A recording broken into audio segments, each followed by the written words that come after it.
All right, they just started up their music.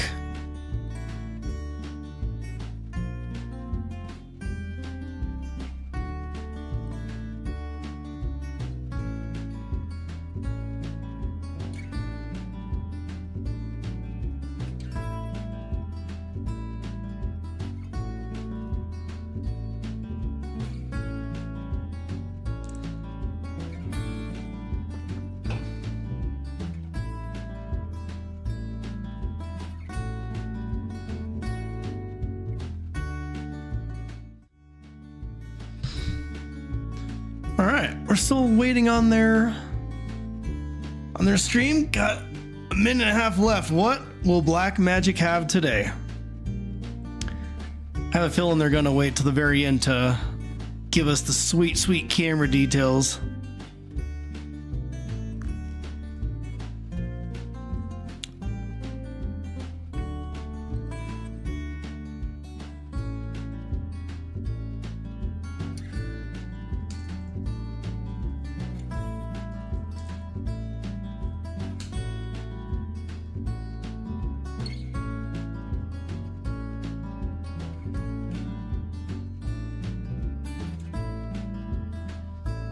All right, minute left.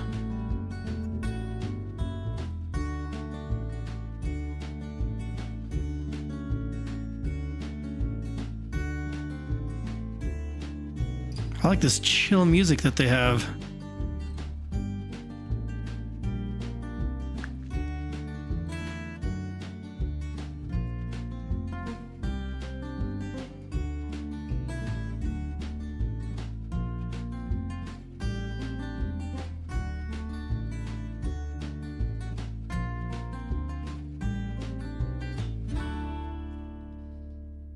All right, 20 seconds.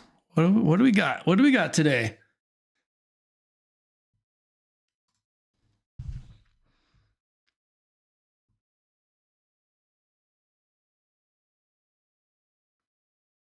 Okay. Hi, I'm Grant from Blackmagic Design, and I wanted to give you an update on what we have for IBC this year. Now, we've got a lot of new products, we've got some new cameras, so there's quite a lot to talk about. So Cameras, plural? Now, first I wanted to talk about routers. We have a new Video Hub router today. It's called Blackmagic Video Hub 80x8012G. Now, it's mounted in the rack right here, so you can see it with the other three models. It's 4 rack units high. I really quite love this design. It's so simple, but it sort of exudes strength, and it feels right for a high-performance router like this. Now, the new model has 80 inputs and 80 outputs, and like the other three models, it's got 12G SDI reclockers. All the connections are 12G SDI. Man, they just jumped right into it. SDI rates, and didn't hesitate at all. Means you can use any combination of SDHD and Ultra HD on the same router, all at the same time, and the SDI connections automatically switch standards. Now, it has a full master control built into the front panel, so it's so nice to use. It's got the large 5-inch LCD display with both a light and a dark appearance. You can change that, and it's got the large spin knob on the front panel with a mechanical clutch. So the knob stops spinning when you get to the end of the label list, but it also works in the menus when you get to the end of menus as well. So let me show you. If you follow me over, I'll go have a look. So here it is here. And again, like the other models, it's really easy to change sources. We can just move and change sources. So simple, you can hear the clutch there. Plus we can also change from the label display which we have here to the video display. So if I go into the menu here and scroll down, and come out of the menu, now it's in the video display, so it'll monitor what's going through the router. Now the labels are displayed along the bottom when it's in the video mode like this, so you still have the labels. We've also added LEDs to the next to the input connectors. I've got a slide for that. I'll just head back to the side. So you can see on the slide there that if you look closely near the connectors, there's a LED for each input, SDI input, and it shows when the input's locked. Now also, while we're looking at the back there, we've got the redundant AC inputs and external reference with a loop out. And also it supports software updates via Ethernet and USB, so you can do them remotely. Plus the software control panel works via Ethernet. And it also works with all the hardware panels as well. Now it supports multiple languages. So now I just want to make a quick comment on repairability. Now this model uses internal SDI interface cards, which means if a connector is damaged, just going for it, rattling off those stats. You can see each horizontal row internally is actually a separate card, and they all plug no time to rest. So that makes repair a lot easier because you can change the card out. So I think this is a great new model. Now the new Blackmagic Video 80x8012G we priced at $995, and the prices can vary a bit depending on government duties and taxes. But that's actually lower cost than the Universal Video Hub 72 model, and that was a 3G router, while this is a 12G router. So we expect it to be shipping in around 4 or 5 weeks when we get the components in. And it's such a nice companion to the other models because the design fits in perfectly and makes it part of a great family. I also quite like the spin knob on the front. It's so easy to use. It's such a nice way of routing. Okay, so we now have next thing I want to talk about is an update for the WebPresenter streaming processors. Now this is for both WebPresenter HD just blowing through all this stuff. But the most important update is adding support because they know we're all waiting for the cameras. Which is SRT streaming protocol. Give us the sweet cameras. Protocol and RTMP, which we've been using. So although SRT streaming to YouTube's currently got limited availability because you can only use SRT with YouTube if you've been invited into the beta program. However, you can switch the protocols, and so we have it in there. We also have YouTube presets for both of those, so you can just select that. Now RTMP is still available for streaming, so that's always there. Now another new feature we've done is we've added support for custom URLs. If the streaming platform uses a specific URL, then you can just enter that in now. We also added new codec support for the WebPresenter 4K model. So we've now got streaming in H.265. This is often called HEVC, and it's a more efficient codec. It's about 40% less data and for the same image quality. So let me show you this. I'll go to the utility just here, so you can have a look down. You can see in the WebPresenter utility. There it is there, and we'll go into the WebPresenter. And you can see the menu here. So there's now 2 YouTube settings. You can see them both there. So if you're on the YouTube beta program, you can use this. And SRT uses a passphrase for security. So you can see that there's a passphrase in there now. Now I mentioned you can stream to platforms that use a URL, and Microsoft Teams and Instagram use that. So you can see that there. So now you can use a custom URL. You can see the entry field there for that.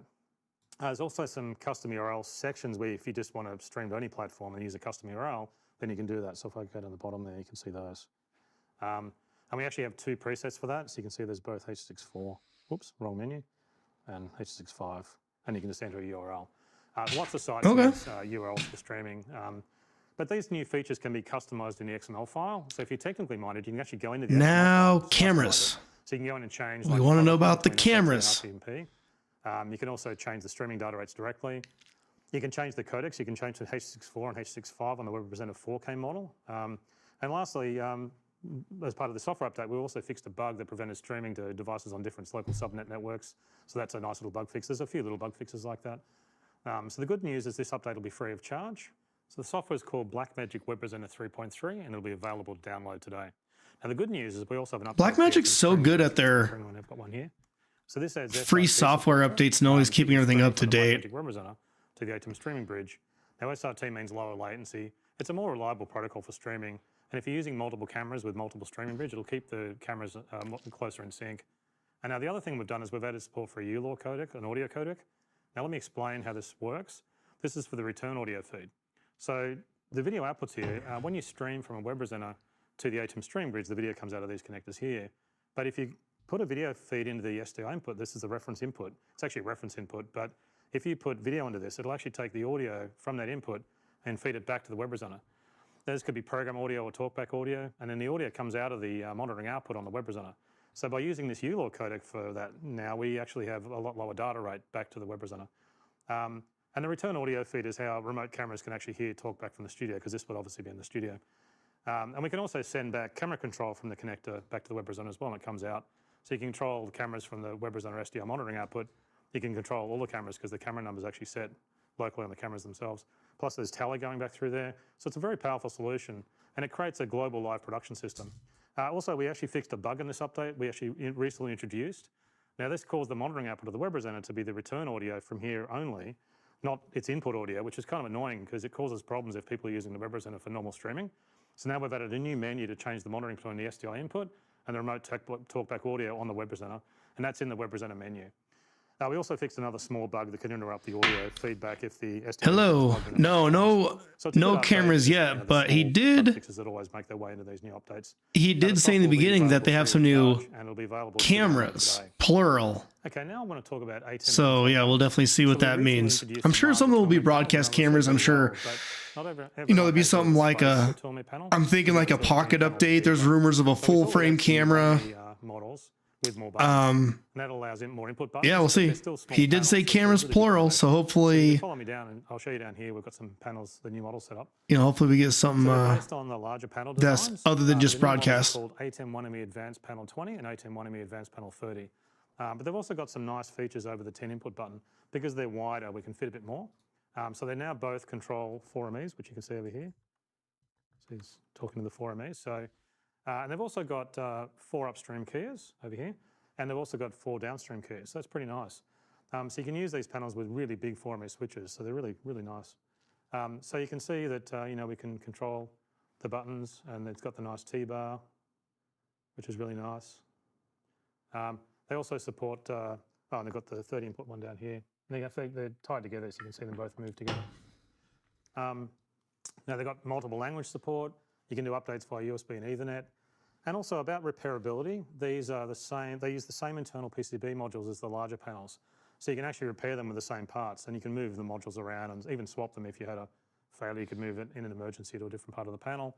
So they're very. I wonder how long this will be. Great new models. Now the new ATEM 1ME Advanced Panel 20.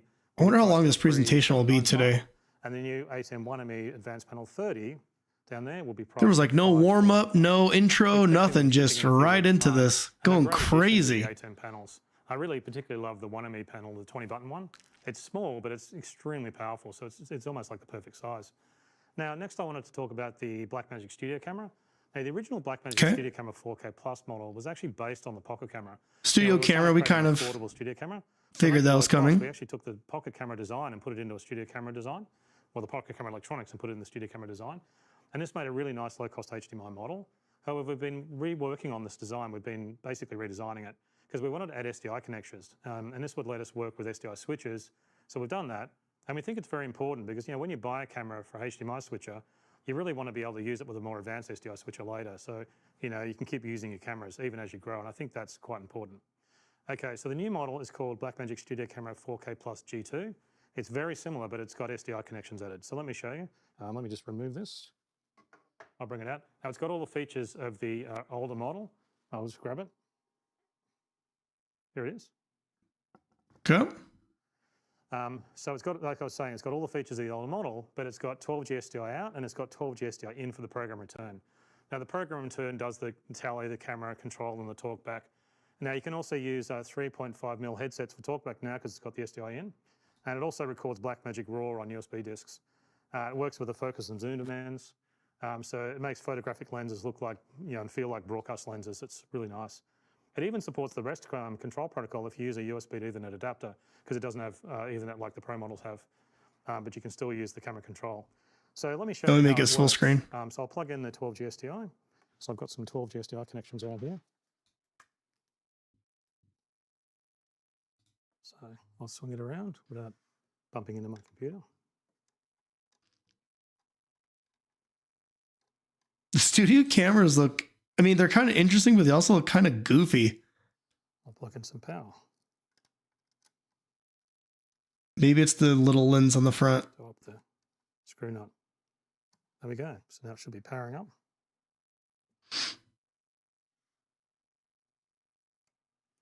There we go, turn it on. So there we go. So we've got a picture, it's zoomed in. So it's really nice. Now we have the focus and zoom demands, so I can use photo lenses as broadcast lenses, like I was saying, so I can zoom in. So I've got this beautiful control. I switched from Sony, and there's definitely things about the display that I miss from Blackmagic. So I can change that. You can see that there on the side camera. Just look how clean all their HUD elements are. It's so beautiful. Now with the it is beautiful. We also have the program return. So if you can get a bit of a shot of that, there's the program return button has now been added to this camera as well. So there you go there. So we can see, yep, so cool. That's cool. So that's the switcher output I've got in the rack here. Plus it also works with the tally light. So if I go into the ATEM software control, I'll get rid of this. I'll go to my... That's nice. I really like that. And you can see I can go to, there it is there. And I can also do all the camera adjustments as well. So I've got the ability to do... That's awesome. Actually, I should switch back to the camera so I can... Do your remote shading from all of in there? There it is there. Really cool. I can also adjust the camera color. That's cool. And I can also even adjust things like zoom. all remotely. It's pretty cool. That is cool. Now the switcher sends all this information to the camera through that SDI program return. So it's really cool. I think this is a really nice upgrade for the model. Now the new Blackmagic Studio Camera 4K Plus G2 will be priced at 1,345. So that's the same price as the old model. So it's available now. It's a much better model. It'll actually replace the older model. And it's a great camera for AT Mini, but works with all our SDI switches. So it's really, I think it's very nice. But it's not the only studio camera news we have. The micro studio camera's back. Now we couldn't build the old model. We had parts problems, all kinds of parts problems. So what we've done is we've redesigned it. We've also upgraded it. It was a good opportunity to upgrade it. There was a bunch of things we wanted to add. So let me show you the new model first, and then we can talk about it further. I'll just move that aside. And over here. Oh yeah, that's right. I remember seeing this one. It's so tiny. So it does look similar. It even has the battery backup on the back, and it's got the same MFT lens mount, so you can use the lenses you already own, but it's a much better, has a much better 4K sensor. It's actually got the same color science and sensor as the Studio Camera 4K model, as this one. Man, that's pretty cool. So all the cameras match color really well. But one of the big things we've done is we've used bayonet type mini BNC connectors. They twist and lock on like regular BNC connectors. People kind of hated the old push-on connectors we had because the cables could pop off. But now we've gone to a locking BNC connector. And the big thing though is these connectors handle 12G SDI. So the camera can now do 60 frames a second in Ultra HD.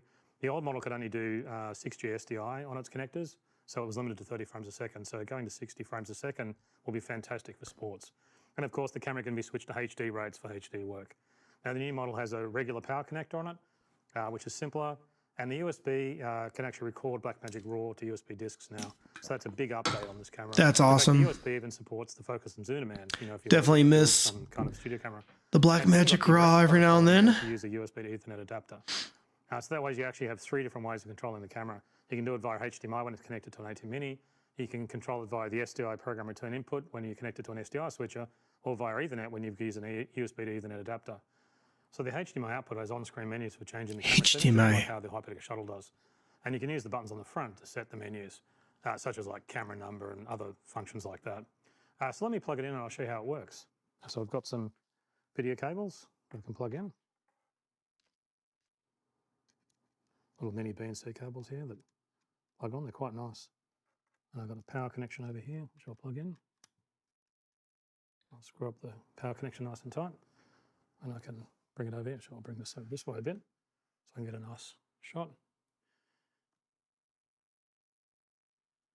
So now we're using the camera control via the 12G SDI input, and we've already set it to camera number 2. So I can show you the camera working if I go back to the switcher control over here. So I'll press camera 2, and you can see the tally lights changing. I'll turn the camera around a little bit so you can see it. See there? You can see the camera. There's the camera's tally light. Looks quite nice. Now we can go to the ATEM color correction software and we can do all the color correction stuff. So we've got the iris control there. That's awesome. Which is pretty cool. We can also do the color changes. It's got the full color corrector built into it. So I can move all the colors around and do all kinds of really nice color correction. I can also control the zoom. So I can just zoom in. It's really cool. And I can even do the autofocus. There's an autofocus button there and I can control the autofocus. All that's remote. It's basically the same as the bigger camera, it's just without an LCD. So it really means you can place cameras all over the set. It's really small, so it's easy to hide, and you get some really interesting shots with it. Now, I think this camera will be really popular. The new Blackmagic Micro Studio Camera 4K G2 will be priced at $995, so it's very affordable. But it's a true broadcast quality camera. Actually, it's better because it's got film gamma. So with a built-in color corrector, you get really cinematic looks from this camera. Plus, it records Blackmagic RAW to USB discs. I mean, it really is amazing. That's awesome. We expect it to be shipping in October, but you can see it's so much better than the older model. So, okay, next we have another new camera. We really love the Pocket Cinema cameras. Here it comes! They produce amazing images, but we've been thinking about a more powerful model, a model designed for really high-end film with different features. But the problem is it's a bit confusing to add another model, a pocket camera with different features. Because the pocket cameras do so many things. They're digital film cameras, but they also work as studio cameras with the ATEM Minis. They have a lot of features. Stop delaying. It's a bit hard to sort of change the features because you'd lose some features and add others. So we thought what we'd do is introduce a new model specifically designed for high-end film, and it uses the Pocket Cinema Camera Pro platform. So we can use all the accessories, but it's actually a bit of a different camera. So the new model is actually called Blackmagic Cinema Camera 6K. It's the next generation of kind of our original cinema camera in some ways. But it's obviously a lot more modern, but it's spiritually the same. Okay. It's designed specifically for high-end digital film. It's a very portable digital film camera, of course.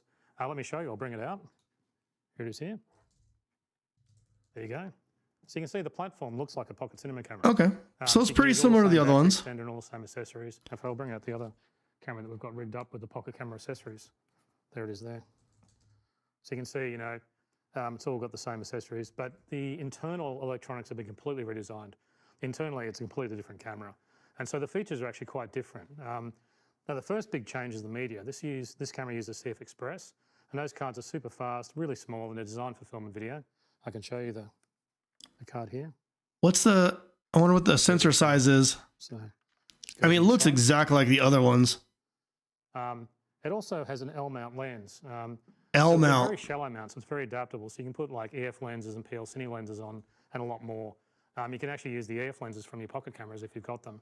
But there's also some incredible lenses for L mount. So let me show you. So I'll turn on the camera.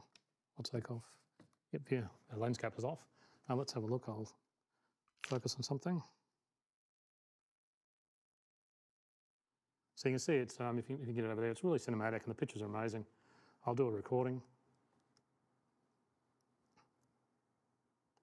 It's pretty cool. It's really nice. It's kind of a weird demo. And also it works vertically as well. So it switches around to vertical. So you can shoot digital film with vertical, which is pretty cool. So obviously talking about adapters, there is adapters. So I can show you there's an EF adapter here. I'll take off that. So there's an EF adapter, so we can put that on. I'll take off the L mount lens.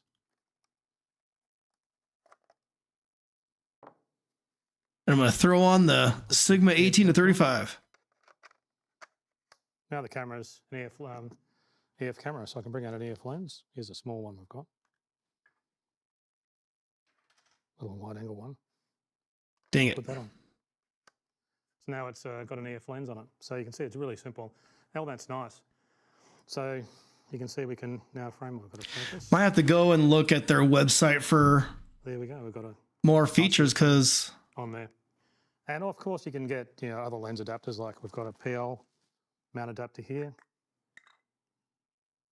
what are the other updates? What are we gaining? PL adapter. I'll put it on.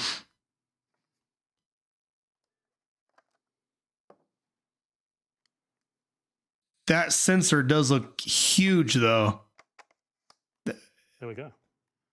And yeah, no. Oh, just turn it a little bit so we can see the sensor. Because we're hand holding it, and so, but you can really rig it in some most. I mean, it looks like a full frame sensor. Now, the other big thing about this camera is the image sensor. So the reason the images look a bit different from this sensor is the size. We've got a full frame 6K sensor in this camera. There it is. It's 3 times bigger than the Dang. sensor in the pocket cameras. It's got a 3:2 aspect ratio, so it's has much larger photo sites. And we've also incorporated the latest Blackmagic color science, so it produces some stunning images. So I'll show you if you could. There's a camera. Yeah, there it is, full frame. Shot down there, you can see the. Yeah, it looks huge. So I'll remove the lens mount so you can see it better. So what's the price going to be? Lens caps just feels like the wrong way to treat glass. So you can. Does it have the same internal NDs as the 6K? Shot of the large sensor. Yeah, that sensor's huge. That looks. So it's a big sensor. I'll turn the camera off. So I'll get rid of all these. Everyone's cringing of the open, lenses. Exposed sensor with no lens on it. You can see that the large sensor is full height, so you can use the anamorphic lenses without cropping. So you get without cropping anamorphic with the way done properly. Plus the camera has an optical low pass filter installed by default. This is a high-end camera, so having the optical low pass filter installed is really nice. Plus we designed the filter specifically for this sensor, so it's matched to the sensor perfectly. Now, as far as file formats go, it records recording in Blackmagic RAW with proxy. So you get Blackmagic RAW quality and color science, plus you can load things like 3D lookup tables, and they're stored in the file, but they're not burned in. So you can disable the 3D LUTs. I love that about Blackmagic RAW. You can turn on and off LUTs because they're not burned in. But the camera also records real-time proxies. So this camera records 2 streams. One is the original full-resolution Blackmagic RAW. That'll be nice. 4 file in HD. Having your proxy and your RAW at the same time. I mean, in DaVinci Resolve, without rendering off, needing to render dissolves. Let me show you. So I just recorded a clip before, so I'll take the media card out. I'll bring it over if you can follow me down. I've got a card reader here. Come, follow me down. Let's go. I can plug it into the USB. There it is. So I'll get rid of this. You can see the media card here. I mean, that's huge. Full frame 6K. Shoots raw. So I wasn't holding it very steady. And then down inside the folder here, we've got the proxies. I mean, all the like Sony full frame cameras, they're all, you know, FX3, A7, all that. They're all in the like, what, $3,000 to $4,000 range. So what are they going to price this one at? It's so nice to have that built into the camera. So one thing now, one of our beta testers did a shoot with the camera, and I'd love to show this to you. And it really demonstrates how nice the image sensor in this camera is. So let's roll the video and you can check it out. Okay.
It's so nice. I mean, you can never do it justice having a camera here in the studio, but going out on a shoot looks incredible. The images from this camera are amazing. And it even has room to grow in the future because we've got space in the camera because we haven't put things like color correctors for live production in it. It's designed specifically for high-end film. So the new Blackmagic Cinema Camera 6K will be priced at $2,595. Again, the prices can vary a bit depending on government duties and taxes. It's just started production now, but it should be available. It's an amazing camera. You know, it's different to the pocket cameras. It's different to a lot of our other cameras. It's very advanced, but it has the benefits of the pocket cinema camera accessories. But it's got the massive image sensor. It's got the optical low pass filter installed. It's got the faster CF Express media, and it records Blackmagic RAW, and it records proxies. It's just so nice to use, and the pictures look amazing. You know, I think that's cool. Really help filmmakers on tight budgets. That's a great update for them. We thought we could even go further with that. So we've got something quite exciting we've been working on. 12K? To make it even easier for people to create digital film. So we've been working on an app for the iPhone that turns it into a digital film camera. It's called Blackmagic Camera, and it brings the features of our cameras over to the iPhone. It includes the same user interface as our digital film cameras, but it unlocks all the manual controls. It basically allows you to manually control everything. It's got higher quality recording options, and it transforms the phone into a digital film camera. So let me show you. I'll bring it out. I have an iPhone here. I'll just log into It's an interesting Blackmagic Camera. choice to put time into. So let's, we're running that now. So this way, here we go. Actually, I'll show you. There you can see it there. We can get a shot of that. So I'll use the side camera actually, because I think you'll get a better shot because we can zoom in on that. We've got a camera just off to the side here. So I don't know if you can see that. There it is there. So you can see we've got all the same settings that we have on our other cameras. You can see along the top there, all the camera settings. Oh, what a nice clean interface. Audio meters down there. And bring up the audio controls. And time code. So like on our other cameras, you can change some of the settings by pushing them. It's a bit hard to use it this way. I'll turn off the auto. So now I've got the different color temperature settings. You can see that. If you can get a shot of that with the different color temperature settings, you can adjust it manually. Like $2,600 though for all of that. Man, so it's just like the other cameras. that's, I don't know, in my opinion, that's pretty competitive. Assist tab up there. See if you get a shot of that. You can turn something on the zebra. So we've got zebra pattern over the display, and you've got all sorts of other things as well. So I'll turn that back off again. We've got like grids, focus peaking, false color. There's all kinds of stuff in here. False color. Yeah. Come on, Sony. So we're back on the main screen now. And there's also metadata, so you can tag metadata tag files. That's the button down the bottom there. See, you can see that looks familiar. It's the same metadata screen as our other cameras. Now you can also choose the record format. On modern phones, you can do ProRes and H.265, but it also records real-time proxies. So if I go into the settings tab down there, you can see there's the settings, and I can change the formats there. See, there it is. This is already up on their website too, it looks like. I'll go back to the camera. So to record, it's really easy. Oh wait, no, it's It not. adds time code to the file automatically, so you can record, and you can record on the phone or external discs. So let's record, and you can see, now we're recording some of the studio. You can see behind the rack over there. So it's pretty easy. Yeah, So interesting choice to go into also, the, you can rotate bring the us to the camera app. vertically. You can shoot vertical aspect ratios, but we actually have another cool feature called stealth mode, which is currently turned on. Now, to shoot widescreen, you really need to use two hands, which you can see I'm struggling with here. But holding the phone vertically is much easier. Miller Media. But then, of course, the aspect ratio is vertical, and broadcasters don't want vertical aspect ratios. So if you rotate the phone What did you switch to is the If you question. rotate the phone vertically, it crops the sensor. Are you like me and did you switch to Sony like 3 months ago? Phone. So let me show you. So if you can get a shot of that over the side there, I'll rotate the camera, and there it is. See, that's stealth mode. Now it moves everything to the top of the phone because the lower part of the phone is really where you hold it. It's like a handle. But the lower part of the screen is used when you're changing settings. So like, so if I go to those focus settings, see that stuff all comes up down the bottom there, if you can see that. So it's all still there. So no one will know you're shooting professional widescreen video when you're out in the crowd, and I can start recording. Interesting how much emphasis they're putting on an iPhone app So that's really cool. for recording, So just to have their interface in the phone. Ratio shooting. You can set that in the preferences. If you want normal vertical aspect ratio, you can set it in the preferences. But let's look at some of the other features. So you might have noticed, if you get a bit of a shot there, there's a media tab. Oh yeah, the Panasonic S5 is This is awesome. where the recordings are stored. Wait, and yeah, look, the Blackmagic Camera app the is S5 too is standalone. full Top of the frame, Media isn't it? Files app. You can, well, on newer phones, you can record to external discs. But Blackmagic cameras are a lot Yeah, I more love powerful. Panasonic. The GH1 and GH2 were actually one of the like first Panasonic cameras that I purchased. Directly into the DaVinci Resolve bin. Yeah, it is full frame. Okay. The global post-production workflow. Now we recently introduced Blackmagic Cloud Server, the project server, which lets you share your project. Yeah, I really like that camera as well. Between different computers that you work with. But now we're going to take that much further because the we're going to basically log into Blackmagic Cloud and storage in there. So this phone's already logged into Blackmagic Cloud, so it makes it faster to show you. But let's go to the Media tab, and I'll show you what's in the Media tab. So there you go. You can see the clips I just recorded. But it's better to shoot directly into DaVinci Resolve's project. So let me show you how this works. But before I shoot, let's go over to DaVinci But Resolve. is this camera tempting you to go back, or were you already thinking about it before? Is the question. So we'll open up DaVinci. Now, we have a new project window, a new project window. I'll just call it demo. Now, this new window is for creating new cloud projects. We need to enable remote cameras, and we also, so that the DaVinci, we can load the media directly into DaVinci. So let's do that. Man, was that it for the cameras already? Allow remote cameras. Although the DaVinci updates are cool. People can use the project at the same time. And then we'll press new project. there we are. So this new project's now been created in a library that has shared users. So other people can get to the media. So let's go back to the phone now and we'll have a look and we should see it come up. Sorry, there's a huge delay on my end. But yeah, I had the 4K as well. And kind of the same thing. Like, I really loved it. I just never used it. So the app, and I tested out the 6K because my buddy let me borrow one for a little bit. And so let's go back to the camera screen. The 6K is great. The internal NDs are great. But in terms of the images, I mean, I even sent him a few images of the 4K set up the same way and the 6K set up the same way. And the 4K had the speed booster with the Sigma 18 to 35. And I sent him the other one with just the straight up 18 to 35 put in it. And honestly, like, he couldn't even tell the difference. So I was kind of like, well, now we can go and look at the media and it has, you know, the 6K has a little bit, you know, the Super 35 sensor versus the Micro Four Thirds sensor, but in terms of image quality, they look kind of the same. And yeah, I just didn't, it's just kind of bulky by the time I got it all rigged up. It was hard to like bring with me to areas. And so I did end up selling it and switching over to Sony, but there's definitely Blackmagic stuff that I truly miss. So you can see the remote camera folders appeared. And now if we go inside that folder, you can see there's the clip in there. Okay, now we've got the clip there. Now the clip will look offline momentarily while it's downloading, but now the clip's there, let's do an edit with it. So I'll bring it up into the viewer, and I'll just append it to the timeline, and there we are. Now I can, there we go. Now you can see that you can set the camera to upload proxies only, which is what's happened here, or you can upload proxies in original media, but it'll always upload the proxies first. Plus, I can also set DaVinci Resolve to download proxies only as well, which works great if you're operating remotely, or if you're using an iPad. You know, you just want the proxies in that. Plus, you don't have to download box style. 100% agree with that. Network storage, and then you can all just share that on the local network. Yeah, everyone's been wanting that for a while, and I just don't know why. I don't like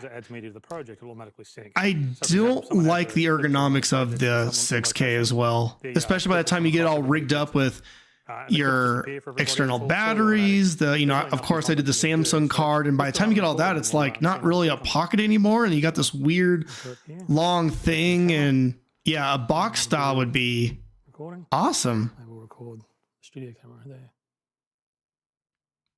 Yeah, I mean, I agree. The 4K quality, it's awesome. Even though I switched to Sony, I still love Blackmagic. But more interestingly, let's move across to DaVinci because we can see it come over. So you can see over here. And you'll see the clip will now upload. Yeah, but the box style, yeah, just give us a little bit different ergonomics and just that. Clip come in. So it'll be downloading the just that cool, you know, not like the look of the camera matters that much, but the box style is just so, it just looks badass, you know? And we'll add that into the timeline. Let's see how, oops. There it is. There's a shot we just took. There's our other shot. Man, they really just now if you've got other media on your phone, you can also glossed over that camera stuff real fast. We took, before we created the project, because we want to be able to upload that into our new project. I thought maybe they were going to talk more about either the 12K or like, you know, the Ursa or some sort of update like that as well. We did. There they are there. So let's load one of those. We can upload that to the cloud. Into demo, and upload. There we go. If we go back to the media tab, you can see that's now uploading. And that'll also go across in the DaVinci bin. Plus, you can also upload clips from the photo album and in the phone as well. But let's go across and have a look, and you'll see that extra clip come up. There it is. There's the offline clip first as it first comes in. That's because the information about the clip comes in before the clip itself, before all the media comes in. I do like me some DaVinci. There it goes. There's the clip we first took. Now we're recording. There you go. Now, you can even record from multiple phones at the same time. So I have someone with a phone out the front. So let's record together. So when I start recording, let's record on both phones, the phone out the front here and the phone. I'll go back to my camera and I'll go back to the camera screen. Going back to the pushing the phones, huh? I'm still in the bin. I've got to still make sure I've reselected the project I want to record into. That would have been bad. All right, so let's go across and start recording on the two phones. So I'll let you know when we're ready to go. I'll record over the back here. Okay, ready? This is so bizarre. Let's record. So here I am, recording some of the hyperdecks. Going on that. Yeah, such an interesting. Across there. Let's go across to this monitor over here. This is our DaVinci project. It's just a TV of the DaVinci project. I did not think tuning into the Blackmagic event today I'd see a bunch of cell phone recording and viewing. Recordings uploading. I mean, that's cool how it uploads all that right away. I'm sure that's going to tie into other features, but you can see there, it's almost you know, uploading. So you got those two awesome cameras right next to you there. So we've got 3 clips in here at the moment, and we'll wait for the other 2 clips to come in. There they are. Both clips have come in at the same time, and they're all both downloading now.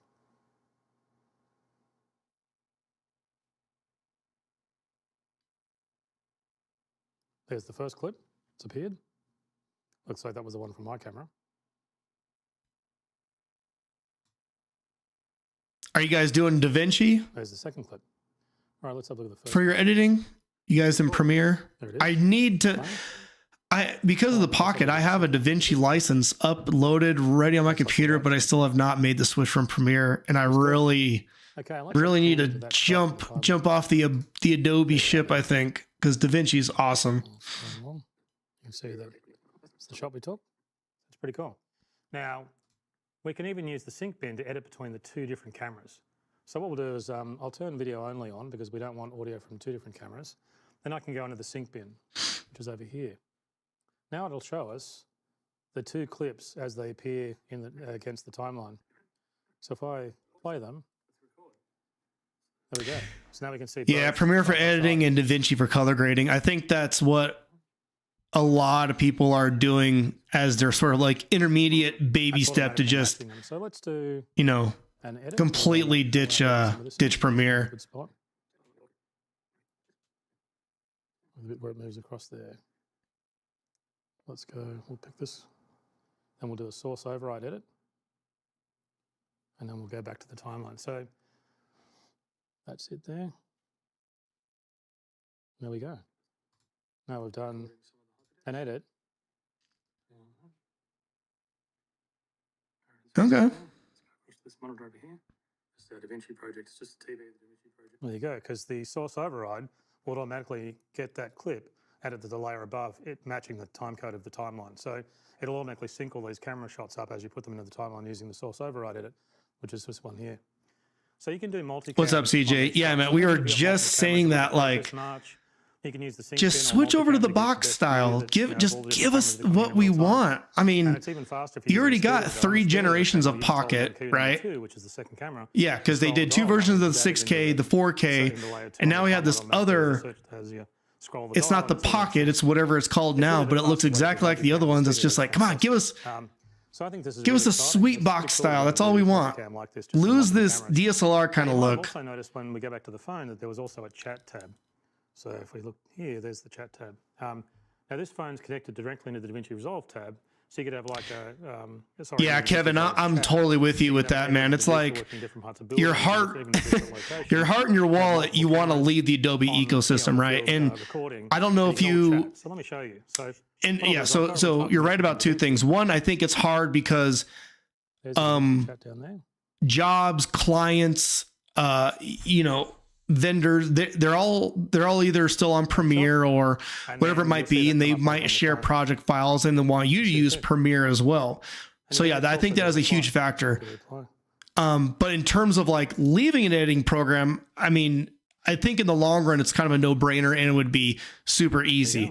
Where they have one industry, in my opinion, still just absolutely cornered is... It'll appear on all the DaVinci systems, even the iPads. It would be nothing's impossible, right? It would be doable, but it is so difficult to find something that could replace After Effects. I mean, just in terms of obviously like the motion graphics and kind of the traditional animation, and everyone still uses it.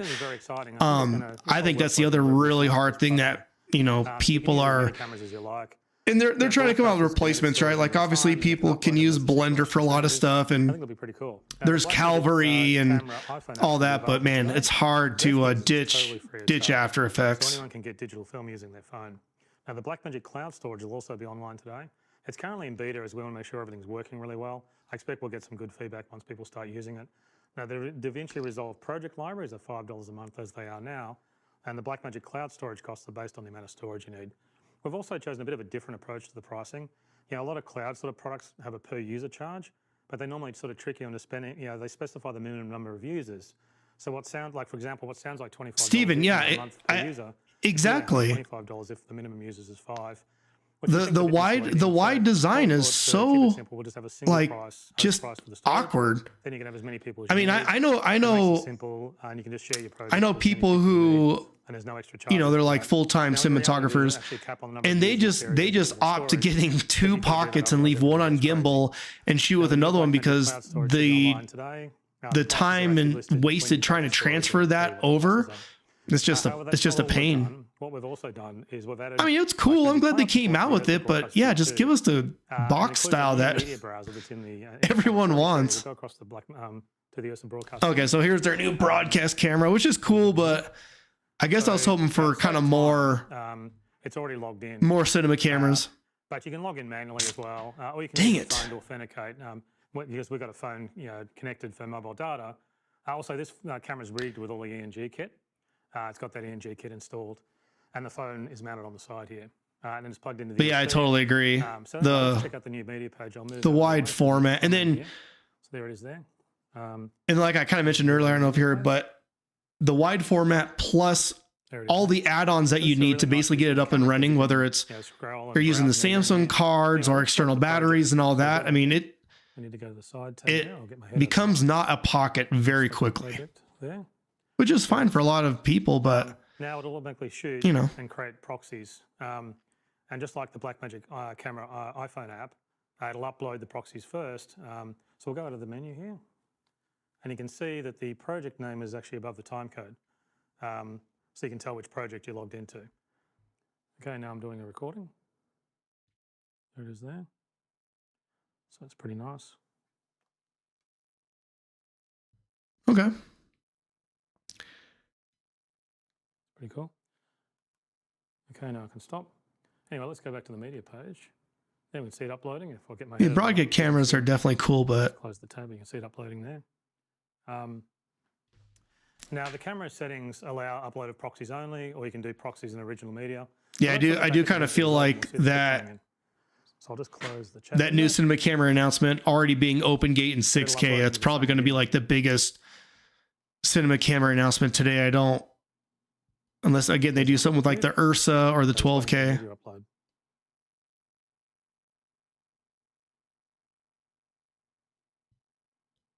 There it goes. The clip's arrived. Yeah, Miller, that would be like Added in an the awesome background. setup. And there's our.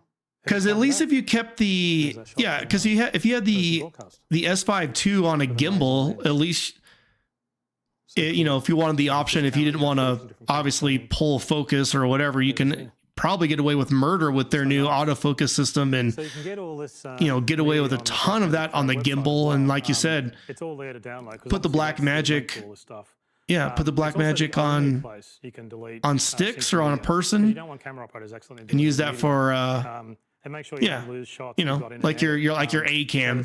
I think that'd be a sweet combo. Blackmagic Cloud. So let me show you. I'll go to Blackmagic Cloud and I'll show you.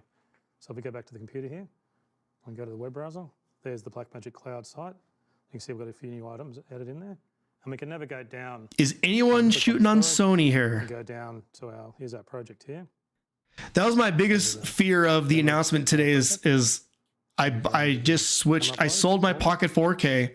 And then Still love Blackmagic, but I went over to the Sony FX30. so there they are there, and you can even click on. You know, went from Micro Four Thirds to at least a Super 35 sensor, which is basically what the Pocket 6K has. And so my biggest fear today was some new amazing So you can just download the announcement video. and, you know, to try and compete with So it's Sony's really exciting. $1,600, Now, I think $1,700, this, $1,800 workflow is FX30. Pretty amazing. You know, imagine shooting on both phones and which professional cameras all at the same looks time. like it'll still, with like the immediate competitors for that would be broadcast in real time. the 4K, which is what 4K is less than a grand now for the body, I think. But I think the 6K Pro and what is the G2 or the G2 Pro? Those are still kind of the FX30 competitions. DaVinci Resolve is not only an editor, it's also a color corrector, a visual effects tool, and an audio post-production solution. So all these different skills can all be working together from any point in the world. FX6 and an FX3? Oh, man. Same time. It's an incredible workflow. The FX3 is so awesome. Broadcast software, we're still working on it.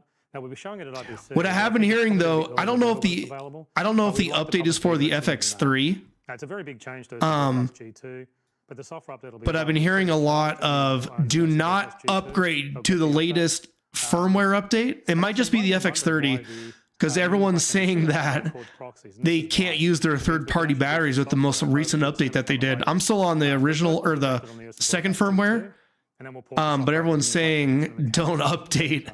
Don't update your Sony camera to the latest version 3's firmware.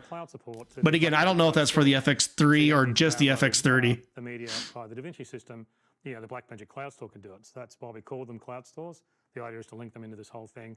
Then everybody can just relink to the media on the local network, and it only needs to be downloaded once and automatically, because the media will download to the cloud store automatically, and it'll save a lot of time. So we've been really working very hard on this. I think it's a really exciting workflow, and I can't really wait to see how it's used. I think there'll be lots of small improvements we can make as we get feedback and talk to people at shows. So that's about it for this update. I hope you can check out IBC and see all these new products working. It's been very exciting working on all these new technologies. It's a privilege to be able to do it. Well, there we go. I think everyone at Blackmagic Design will worked incredibly hard. That was on these new products and software updates. That was a nice update, though. That was what? Getting all this stuff to work together much harder than we thought, but it's very exciting. It was like an hour update for them. That's not bad. Anyway, thanks for watching, and please travel safely if you're heading to IBC. Take care and bye for now.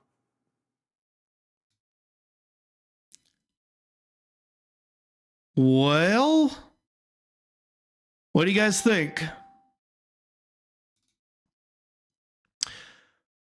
What are your guys' thoughts on the new cinema camera update?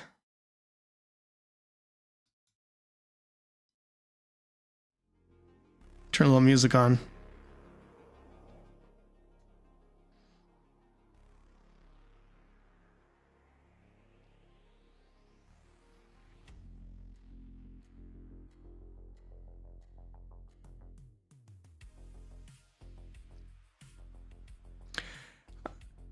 We don't see the new camera app in the App Store or the website. Yeah, I didn't check the App Store, but I was looking at the Blackmagic website to see if they already had the new cameras up or not yet.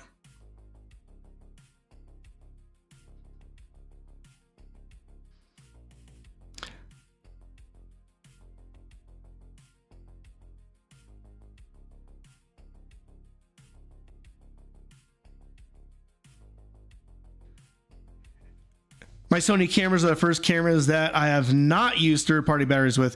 Yeah, I mean, it's probably the the safer, definitely the safer route. I never know exactly how the quote-unquote warranties or any of that stuff work with third-party batteries, because I do know in that firmware update they're like, oh, this isn't a Sony battery, you risk doing whatever, push OK. And people online were like, yeah, I'm sure as soon as you hit OK, that's basically voiding your your Sony camera warranty. So just Sony needs to take a book out of Blackmagic's in terms of their firmware updates, because I feel like Blackmagic is and this is what I miss. I feel like Blackmagic is always constantly giving great free updates for their users. Like, for example, the Blackmagic firmware update a while ago, when they updated their whole menu system to that new clean menu. I mean, that was like such a huge update, and the functioning of it and the user and the menu system, all of that, the usability of it, that was an amazing free update. And now Sony comes out with an update where, if anyone doesn't shoot on Sony and they don't know this, Sony doesn't have like built-in false colors, even though they call themselves a cinema camera, which makes no sense. But the new update, they put false color monitoring, but you can only see it on your phone. And then they also do an update that, you know, is not showing the percentage of the battery life anymore if you have third-party batteries. And it's like, what kind of update? Like, to kind of see that less than 6-7 months in the Sony game, I'm not super stoked about that. Anyways, you got me on a rant on that. Let me see what else people are saying here.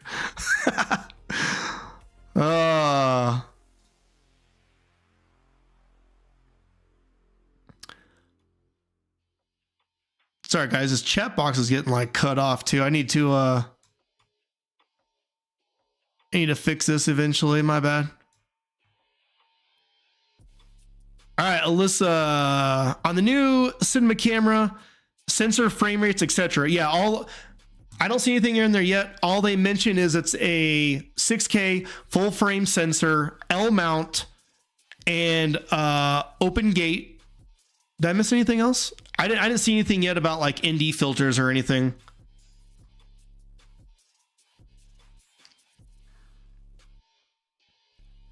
But yeah, I've been like refreshing the page as well. Everyone is like, yeah, we want the box style. Yeah, I totally agree. I love the pocket and I love what they did, but it's like, all right, man, it's time to ditch the pocket style. We're good. We're good on that. Give us something new.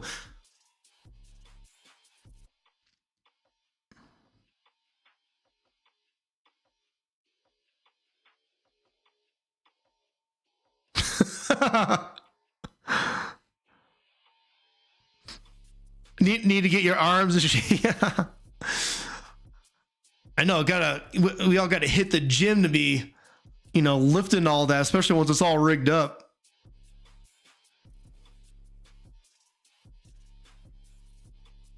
Yeah, I agree with the box style. I have no doubt that if they just retool the design, put that big sensor in the middle of a box style, let us rig that however we want. Because like, I don't know any, I do agree. I think they can make a really cool looking style with that, because ultimately the design of a lot what they do, like the design of, you know, just the design with their interface with DaVinci, whatever, they have like a design sense to it. So to not go with that box style, it's really confusing. And again, I was mentioning that, like, just make it a box. We're having to rig this stuff out anyways. Let us rig it out to how we want it, because maybe it's just me, I don't know a single person who is holding the pocket, you know, with their hand grip. And this, because that hand grip, it's like, here's the lens for my focus, right?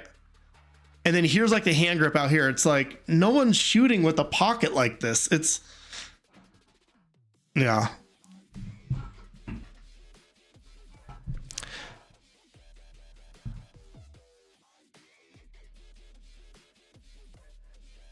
Ari in red.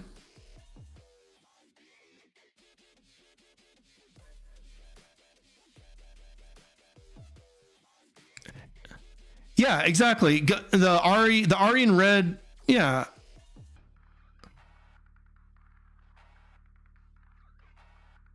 Yeah, it looks like a DSLR. Or what about an Ursa Micro? Like an Ursa Micro 4/3?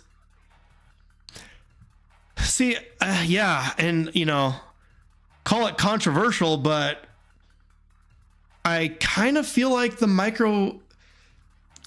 Okay, don't kill me, guys, but I kind of feel like the Micro 4/3 4-band is kind of, in my opinion, just sort of dying.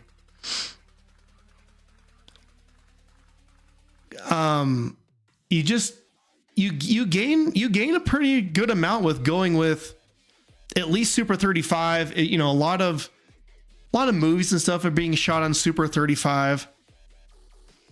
So it's a big format. I don't mind Micro 4/3 when it first came out, and I love how you could adapt like anything to it, right? But yeah, I don't know. It'd be interesting.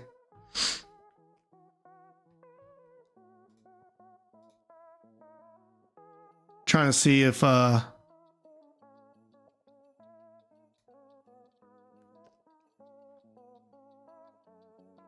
Okay, here you go. Okay, here, let me let's go over here again. All right, so it is officially up on their website. I'll put a link in the chat here if anyone wants to take a look. Maybe it'll, hopefully it goes through.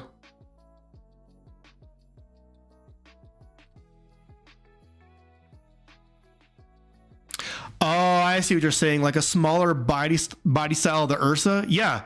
So not Micro Four Thirds, but keep the Ursa sensor, but give it a smaller form factor. Yeah. I mean, even the big Ursa body, you have all those mounting points for everything you might want. Yeah, totally. Okay, so let's look at. I mean, that sensor is huge. I love the fact that it's open gate, especially, and so I don't run into this problem because I'm not technically a full-time cinematographer. You know, Chomp focuses on motion design and motion graphics and visual effects, but I do know that a lot of my cinematographer friends or the cinematographers that we hire, they often get client work where they have to do vertical, and they'll just take their Ursa and they'll mount it vertically and they'll shoot with the Ursa vertically because some people want just vertical content. So having that open gate, man, I really like that. And I know that the FX30 is a 6K sensor, so why they're not doing something similar, it's confusing.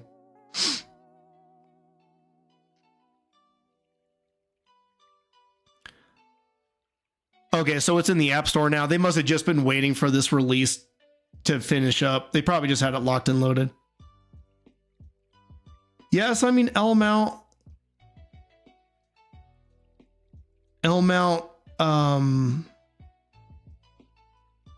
format, let's see here. Okay, yep, dual ISO, we're all used to that.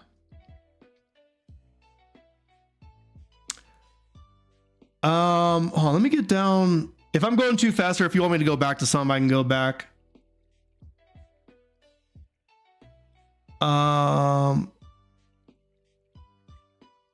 Wait, so can someone remind me, wasn't the variable, or not variable, weren't the ND filter buttons, wasn't that on the top? So does this not have the built-in ND filters?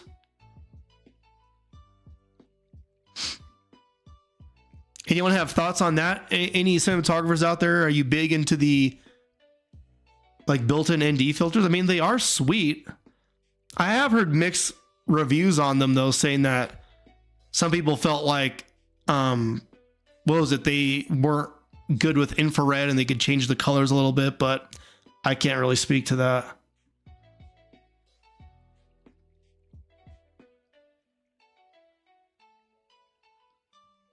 CF Express. Okay. Obviously, Blackmagic Raw.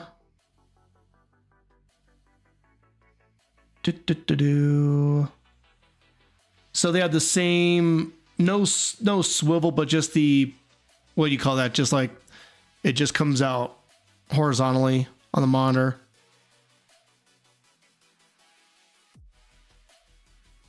Yeah, I was wondering too, if because of how big the sensor is, if there's no space for ND filters at all. I mean, I feel like that totally makes sense, honestly. Oh, you need built-in NDs? I get it. Cause wait a minute, you said you had the FX6 as well, right? And the FX6 has built-in NDs, right?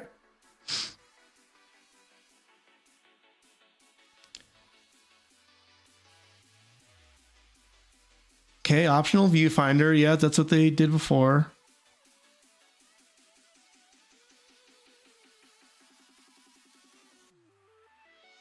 All right, stand by. Let's get to the stats here. Alyssa, exactly. That's what I want to get to. Okay, can I just go on my last rant really quick? It's not a big deal, but the other reason I liked looking at the FX30 is because I could do 4K 60 and I can do 4K 120 with a little bit of a punch in. And when I got the Pocket 6K in my hand, I was surprised that without doing a massive punch, the most I could do was 6K 50. I mean, I just thought that was kind of weird. I don't know. Okay. Okay. We get it. Okay. Yeah. The Sony MPF batteries again, which makes sense.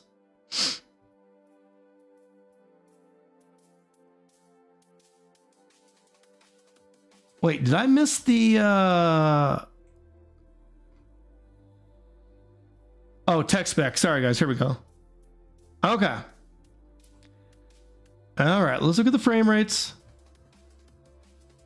Okay. So open gate up to 36 frames per second.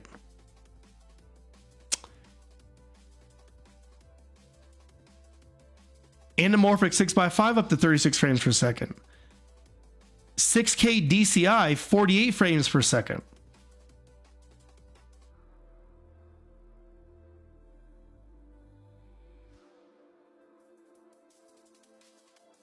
Super 16 up to 100. I just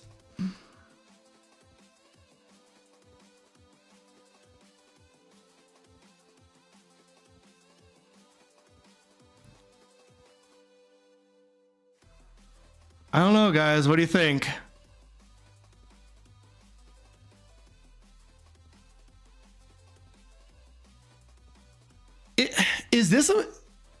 Are they making a huge mistake by doing this? Is it a processor or sensor limitation? All right, so here's a hot take. That's a pass from me. Okay, so here's a hot take. Guys, feel free to call me out. Would you rather what's more important for you guys?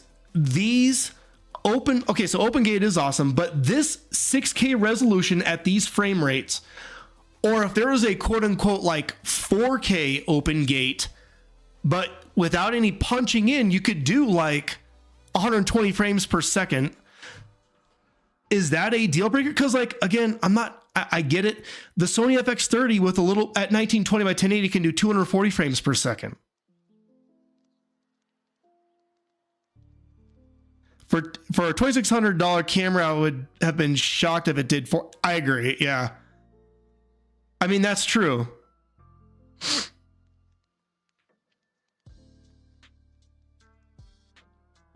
You don't think it should be called a cinema camera? Yeah. I mean,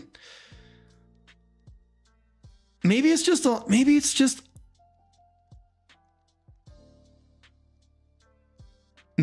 limitation of it. I don't know. I mean, all right, off-speed frame rates up to 60 frames per second, 241, and 4K DCI 17:9, 100 frames per second in Super 16, which is that resolution.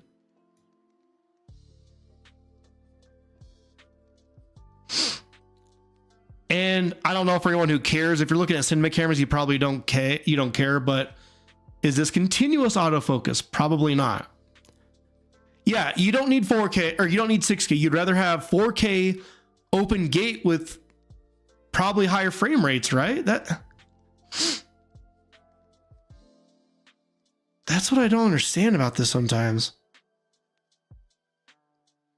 But again, you know, does the perfect camera exist? Probably not. You're probably going to have tons of people with different opinions that probably love this that never shoot 60 frames per second, you know? And they're just looking at the 6K open gate. If you're only shooting at 24, you're probably looking at the 6K open gate and just totally stoked about it. But again, even just in this small live stream that we've been doing, you know, people want those higher frame rates. I don't know how cropped this 100 frames per second would be on that big sensor. Is it Is it like a 2-to-1 zoom in? I mean, what are we dealing with here?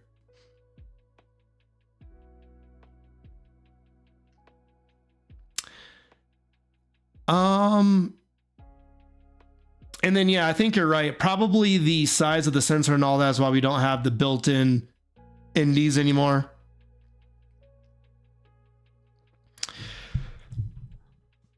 Interesting. Well,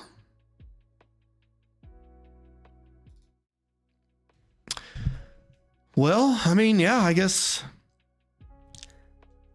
that's yeah, interesting choice, but hey, you know, overall, at least we got a new camera, and that's pretty sweet.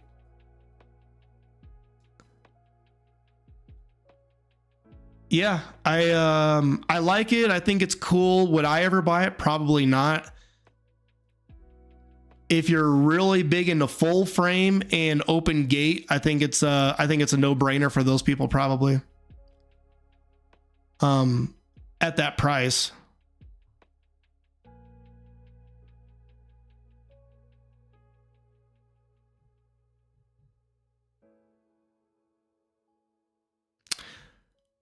Got it. To get higher FPS at 4K or even 6K, it's predicated on the sensor and processor, sure. To support 4K at 120, the sensor must have the ability to read data rapidly and process at high speed. I mean, yeah, I that sounds right on the money. I think you're totally right. Maybe you know, processing the RAW is also even though BRAW is super fast, that probably has a big part of it as well. Yeah, more powerful processor. I totally agree with that. Interesting choice. Well, guys, I guess that's all we got for today. I mean, I don't normally do a lot of like live streaming events and stuff like this. If anyone wants to do more of this, I'd be curious to know. And yeah, gosh, I guess that's pretty much it for today.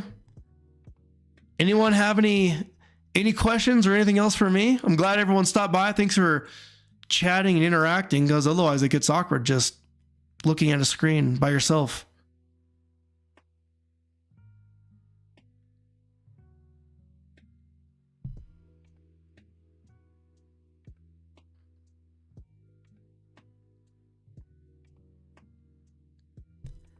Yeah, again, Alyssa, I think you're totally right. I mean, and that's the hard thing, right? If you want that perfect camera and it does all that stuff, it's whether the technology is available or the processor. You know, if any of that technology even exists, you're gonna pay probably way more than $2,600.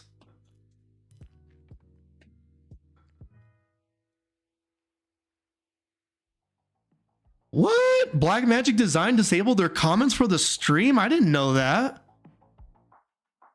I was just looking at our comments. I wonder. That's an interesting choice. I wonder why they decided to do that. Bizarre.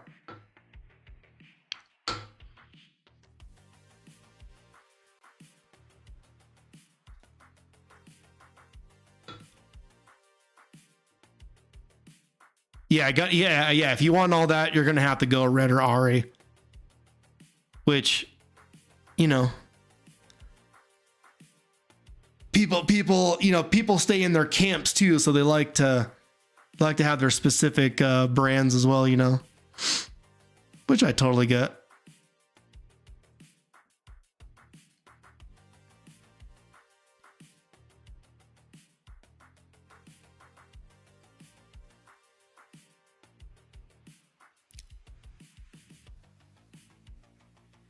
Blackmagic disables all their comments for all their videos. I wonder what the choice of that is. Wouldn't they want to kind of hear or interact with their customers at all? That's so bizarre. I didn't know that they did that.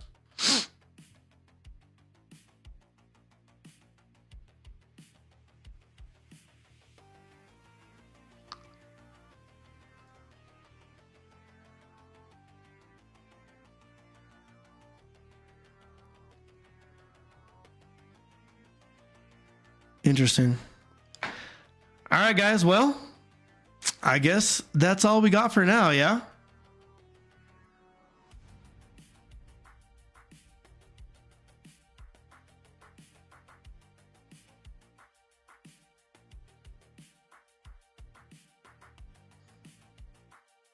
Interesting.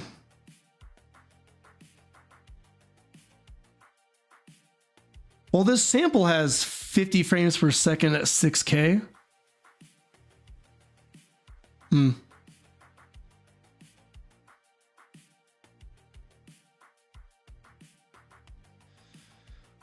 All right, guys. Well, I think that is it for today's stream. Again, thanks for everyone that stopped by. Super appreciate it. Oh, wait, let me see what this last comment is. Blackmagic Design needs to hire a team of people to do these events instead of...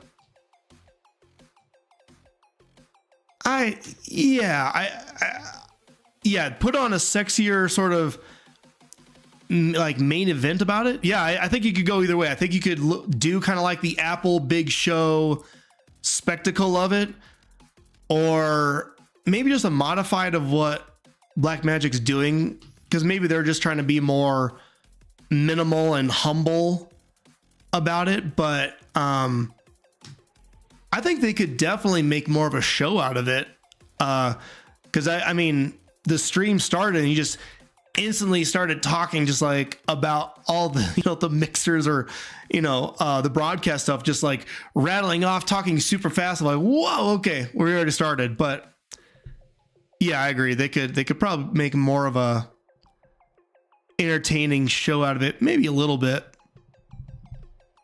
I can see that.